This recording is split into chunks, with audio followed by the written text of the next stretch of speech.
Hey everyone, welcome back to the channel. If you've ever wondered how your computer knows which websites are dangerous or why certain emails never even make it to your spam folder, you're looking at the power of blacklisting. In the world of cybersecurity, blacklisting, also known as blocklisting, is a fundamental defense strategy.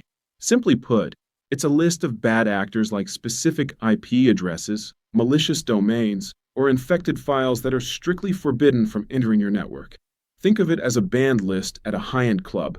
The bouncer lets everyone in by default, unless your name is on that specific list of troublemakers.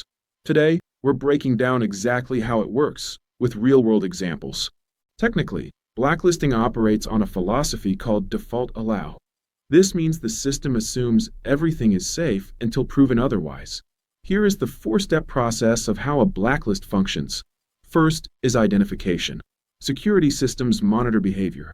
If an IP address tries to log into a server 1,000 times in 1 minute, it flags it as a brute force attack. Second is logging. That IP is recorded into a database, the blacklist. Third is comparison. Every time a new request comes in, the system cross-references it against this database in milliseconds. And finally, action. If there's a match, the connection is instantly dropped. No entry, no access. So, where do we see this in action? Let's look at four major areas. 1. IP blacklisting. Large companies subscribe to global feeds like Spamhaus. If a group of IP addresses is known for launching DDoS attacks, your firewall will automatically reject them before they even touch your internal servers. 2. Email security. This is the most common form. When a domain starts sending millions of phishing links, providers like Gmail or Outlook add that domain to a blacklist. This keeps your inbox clean and protects you from identity theft. 3. Application control. In a corporate environment, IT managers use blacklists to stop employees from running dangerous software, like unverified P2P file sharing apps or known ransomware executables. 4. Web safety. Have you ever seen that scary red warning in Chrome saying deceptive site ahead? That's URL blacklisting. Google's Safe Browsing list has identified that site as a host for malware, protecting you from a potential infection. Now, you might hear the term whitelisting or allow listing. What's the difference? It's all about the starting point. Blacklisting is reactive. It's easy to manage because you only block the known bad things. It's great for the general internet where we want freedom to explore. Whitelisting is proactive.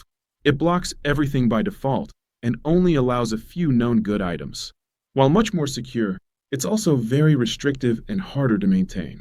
Most modern security systems use a combination of both.